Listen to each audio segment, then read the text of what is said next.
This message comes from Edward Jones, where they believe rich means opening yourself to new possibilities. That's why your dedicated financial advisor meets you where you are, helping you move forward with confidence. Let's find your rich. Edward Jones, member SIPC.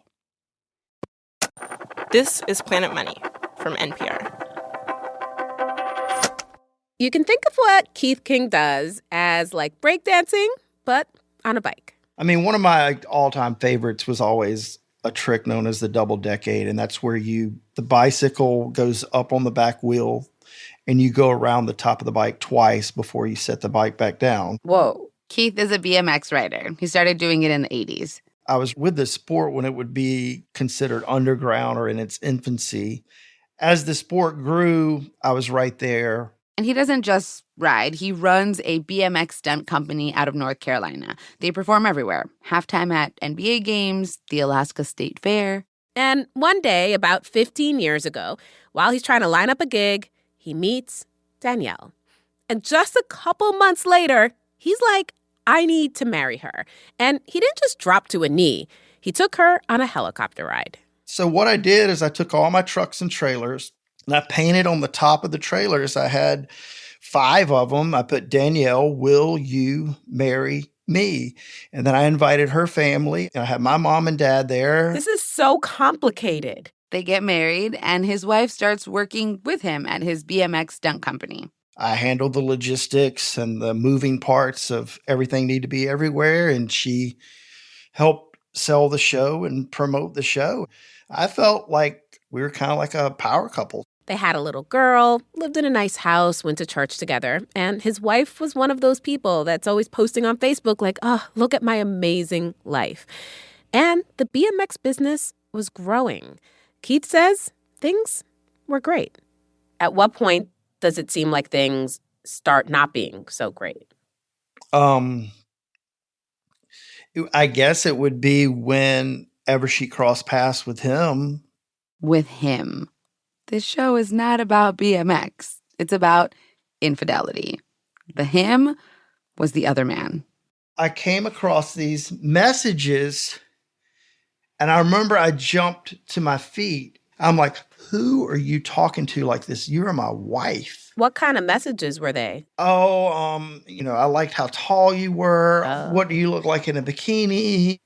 It was very flirtatious. Uh-huh. And I was like, who is this person? And so I called him from her phone. And this is all I said to him because I was mad. And you can bleep it out. I said, don't you ever call my wife again. And that was it. I thought it was done. Like, I thought it was like a near miss. It was not done. It progressed. His wife had an affair with this guy, and Keith and his wife's marriage fell apart. And look, this kind of thing, it happens all the time. But when it happened to Keith King, he was devastated, and he couldn't get it out of his mind that if it weren't for this guy, if he hadn't been around, if he hadn't so actively pursued his wife, he, Keith, and his wife would still be happily married. Then one day, Keith is scrolling on Facebook, and he's seeing updates from an old high school friend. It seems like she is also going through some stuff, so Keith reaches out to her, and he finds out that her spouse also cheated. And she's like, yeah, I'm suing the person that my husband cheated with. I'm suing him. I'm like, what? And she's like, yeah, I'm suing him for alienation of affection. And that's what I'm doing. And I was just like, what in the world are you talking about? Yeah, what is she talking about? Hello and welcome to Planet Money. I'm Erika Beras. I'm Sierra Gonzalez, and this show is about messy relationships and what happens when they meet a very old type of lawsuit. There are a lot of examples in life where if someone harms you, you have the option to sue them. But you can't sue someone for breaking your heart, right? Except in some states, you kind of can. You can actually sue someone, like the him or the her, for meddling in your marriage. Today on the show, what are these lawsuits? Where do they come from? And what happens when Keith files one of them to deal with the most important economic entanglements of his life, his marriage?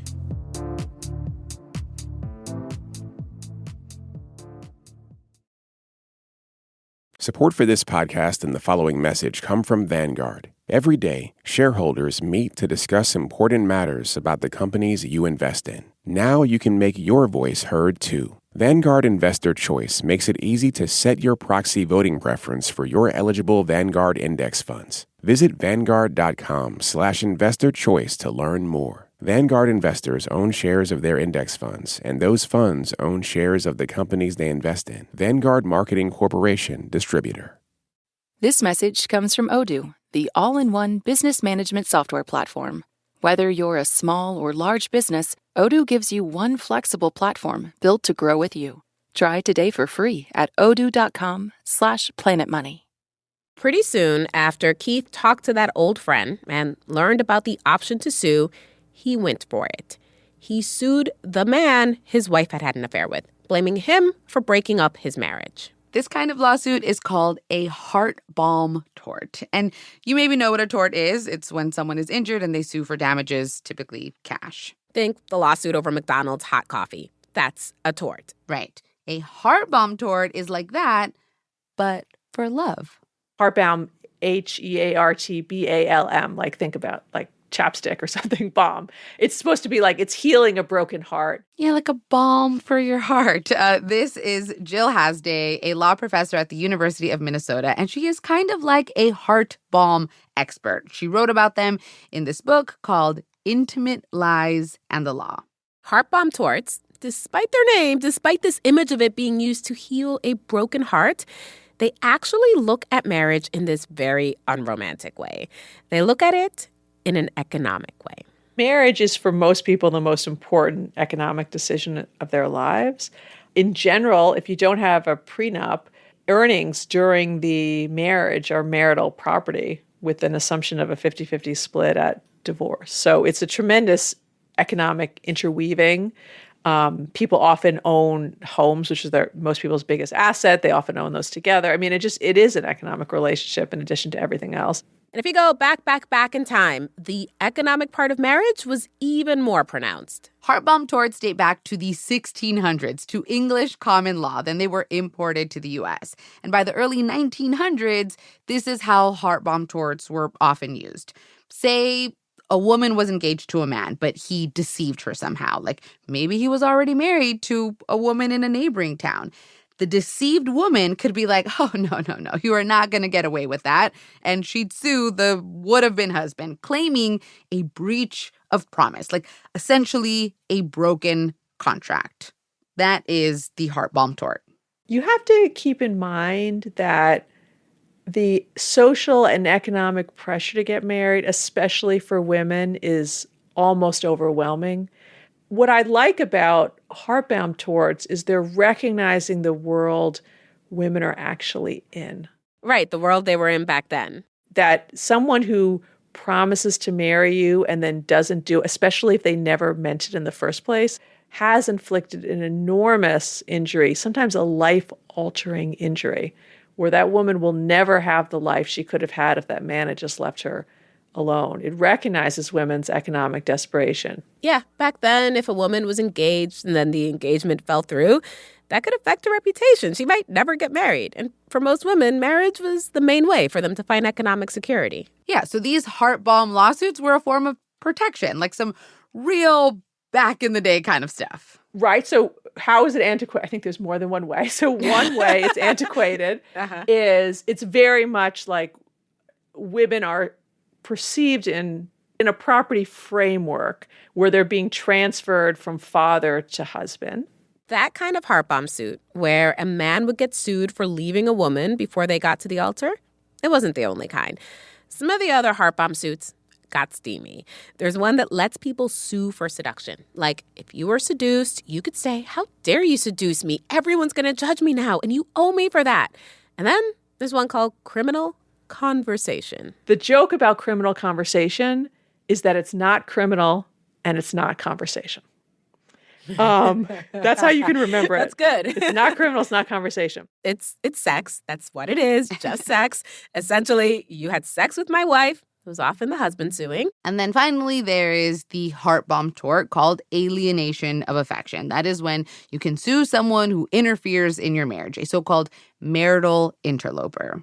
By the 1920s, heart bomb lawsuits are getting tons of attention. It's a time when there's all these big changes happening.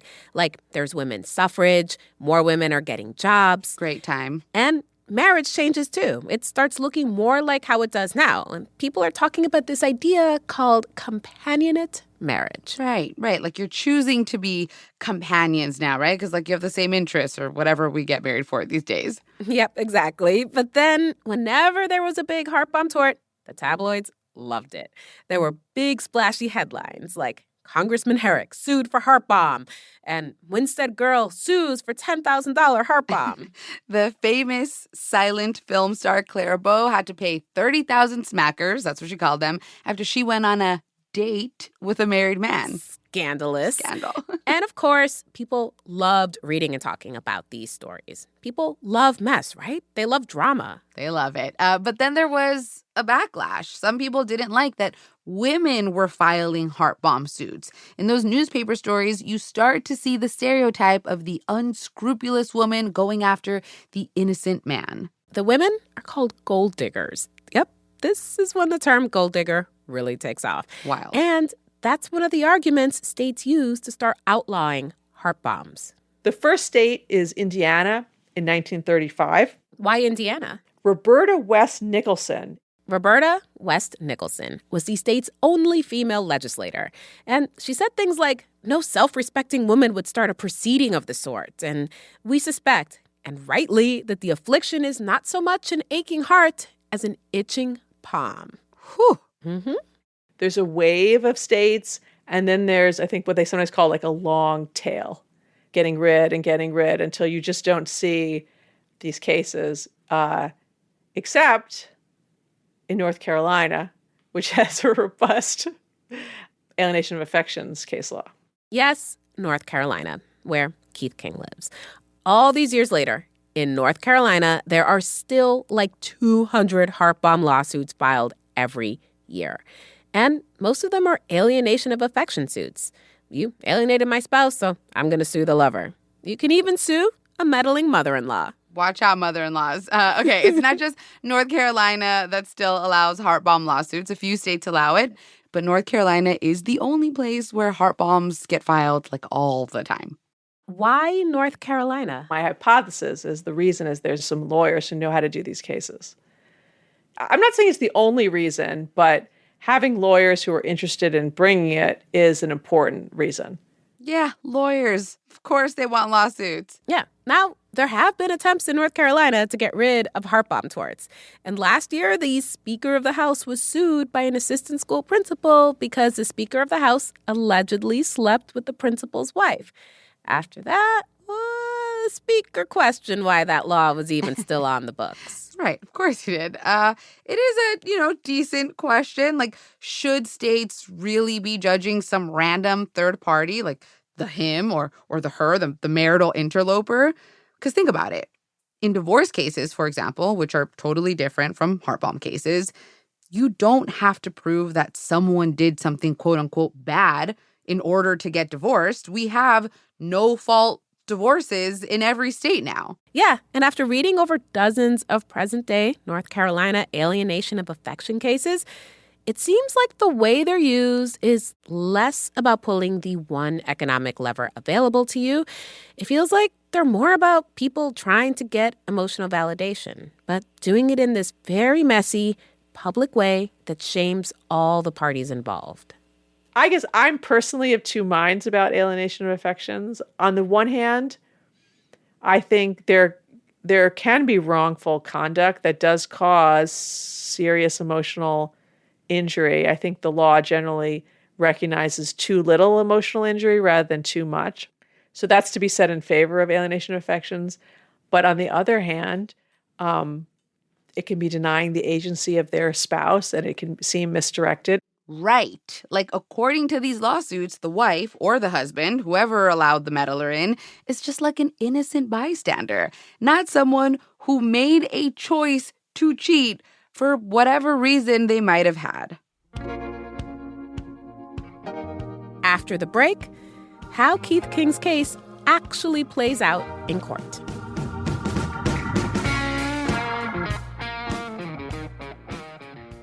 Support for this podcast and the following message come from Vanguard. Every day, shareholders meet to discuss important matters about the companies you invest in. Now you can make your voice heard too. Vanguard Investor Choice makes it easy to set your proxy voting preference for your eligible Vanguard index funds. Visit Vanguard.com/investorchoice to learn more. Vanguard investors own shares of their index funds, and those funds own shares of the companies they invest in. Vanguard Marketing Corporation, distributor. This message comes from Capella University. That spark you feel? That's your drive for more. Capella University's FlexPath learning format lets you earn your degree at your pace without putting life on pause. Learn more at capella.edu. Support for NPR and the following message come from Rippling. These days, you can chat with AI about almost any business problem, but Rippling AI is designed to actually solve them. That's because Rippling AI is built on your live global workforce data, so it doesn't just uncover insights into your business, it uses them to take complex actions across your departments. Ready for AI that isn't all talk? Head to rippling.ai/money and get AI that turns insight into action. That's rippling.ai/money. Sign up today. Alexi Horowitz-Ghazi here. If you've seen Planet Money's TikTok videos, you've seen the work of producer Jack Corbett. The first thing that pops in my mind, I'm like, oh, that's kind of funny. And then I really lean into that. Initially, the lo-fi graphics and surreal humor left people scratching their heads. The first comment was why are you verified? And then the next comment would be is this a joke? Well, yes and no. His videos have now racked up millions of views. In our latest bonus episode, Jack tells us how he turns explaining economics into TikTok viral hits. You can hear that now by signing up for Planet Money Plus. If you already have, thanks. And now we've made it possible to give NPR Plus as a gift. Friends, parents, kids, fellow Planet Money fans, you can give them the perks of NPR Plus, like bonus episodes and sponsor-free listening. Just go to plus.npr.org. After Keith King learned about heart bombs, he hired a mother-daughter legal team and filed a lawsuit against the man his wife had had an affair with. What did you think was going to happen when he filed the suit? I thought that he would just go away at that point. My attorneys, I remember them telling me we think it will probably be settled out of court. And so I was like, well, if I get anything out of it, at least I'll get attorney fees paid or something like that. It did not settle out of court. And Keith took the lawsuit pretty seriously. I wore a suit and tie and everything to court every day. And I was like, all these attorneys have these little pull file carts. You know what I'm talking about? They have their little file carts on wheels. So I got me a file cart on wheels. I put all my binders in it. Keith was ready. His binders were full of proof, he says. Evidence. Because Keith, or really his lawyers, weirdly had to prove that Keith and his ex-wife had a happy, loving marriage. So he showed things like the two of them volunteered together. They were intimate. He pointed to Facebook posts where his ex-wife talked about how she had the best husband ever. And the man he was suing, he was in the courtroom also. He's dressed like he's going to a nightclub wearing Vans shoes in court. And I'm sitting there thinking I'm the BMX guy. I should be the one in here with Vans shoes. All right. Keith also had to show proof that his wife and the other man had been intimate in the state of North Carolina. And it's all noted in the court record: hotels, call logs, printouts of text messages. One of the things that you have to prove is that the marriage is in good standing and this person did something malicious to destroy your marriage. And one of our big bullets is we had all these text messages and she was going back and forth with the girlfriends. And she's like, if it wasn't for him, me and Keith would be fine. Everyone takes the stand. Keith, the other man, the ex-wife, friends of theirs testify, a psychologist who had diagnosed Keith with post-traumatic stress disorder was there. And the other big thing, there had to be proof of economic distress. Keith and his wife had run a company together. They both earned a living off of the business. So Keith's lawyers brought in a forensic economist who assessed and forecast what it would cost to replace his wife in the business, and also looked at what it would cost to replace her, quote, household services, things like food preparation and laundry. This is kind of unusual, right? Like, Keith's lawyers are trying to get money from some other guy based on the unpaid labor of the ex-wife. I never said ever to my attorney, I want this much money, I want this much, that much. But it wasn't until my attorney addressed the judge like, this is what we think the damages are, I didn't realize that dollar amount. Keith may not have had a number, but his lawyers sure did. They stand up in court and share their math with the judge, what the dissolution of the marriage will long-term cost Keith's business. Medical costs, the cost of long-term weekly therapy for the PTSD the other man caused, compensatory damages. So I'm sitting there like trying to add this all up in my head. I'm like, holy crap. I had no clue. And the judge just looked up and he goes, you know what? I agree with your damages. I was like, oh my gosh. The damages, $8.8 million. That is how much this guy would have to pay Keith. The judge writes this long decision, summing up his view of the case. He finds that the couple had genuine love, affection, and companionship in their marriage, and that the other man exhibited behavior that was reprehensible in both conduct and motive. Because the other man did things like rented a place nearby when Keith and his family were on a family trip. He called the wife nonstop, stayed at their home while their daughter was there, but Keith was out of town. And with his decision, the judge essentially put a price on the dissolution of Keith's marriage, including Keith's, quote, shame and humiliation and loss of love. So do you have $8.8 million now? No, I don't. Have you gotten any money from this? No, I've this? not got anything. Right. Yeah, because it is one thing to be awarded $8.8 million and another thing to collect it. The other man actually filed for bankruptcy after the lawsuit. Now, that doesn't make his debt go away, but unless he gets a bunch of money one day, Keith has nothing to collect on. And we reached out to the man Keith sued and Keith's ex-wife. They're married now, but they didn't want to talk. Meanwhile, Keith is in debt to the lawyers who represented him. He owes them tens of thousands of dollars, and there is no guarantee that the man he sued will ever pay him anything. So, Keith got his heart broken, and his family split apart. He fought against it in all the ways he knew how. And then he tried to apply an old remedy to his present-day situation. He wanted relief, a balm for his broken marriage. You went through all of this. It does not sound like it was easy. It sounds like it was actually probably very emotionally difficult. Do you think it was worth it? I'd say yeah. At that time in my life, the most precious thing to me was my family. And I feel like he's a thief and he took that from me. You can call it revenge or you can call it whatever you want to. I don't think he will ever in his lifetime forget that he took what he took from me. So, yeah, it's worth it to me. Heart balm suits came about when marriage was a largely economic institution. They were a way of compensating for emotional and economic harm. But what Keith really, really wanted was for his family to get back together. He wanted things to be the way they were before. And that is something the law just can't make happen.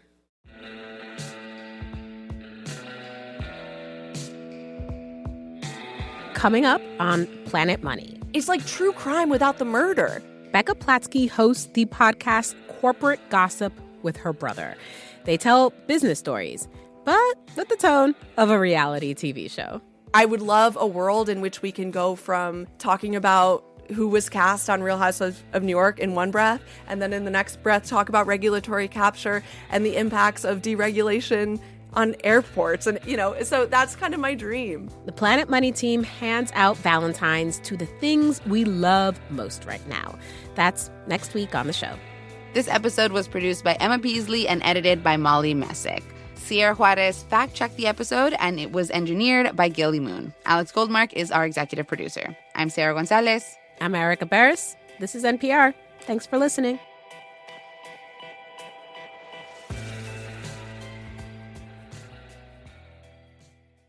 This message comes from American Home Shield. An AHS home warranty helps protect your major systems and appliances no matter how old. Do you have an unreliable AC or a leaky water heater? AHS understands the headache and financial burden of surprise breakdowns. With an AHS home warranty, they'll fix a covered item when it breaks, and if they can't repair it, they'll replace it. Plus, as a benefit to select plans, you can even video chat with a repair expert to help troubleshoot home hassles over the phone. American Home Shield. Don't worry, be warranty.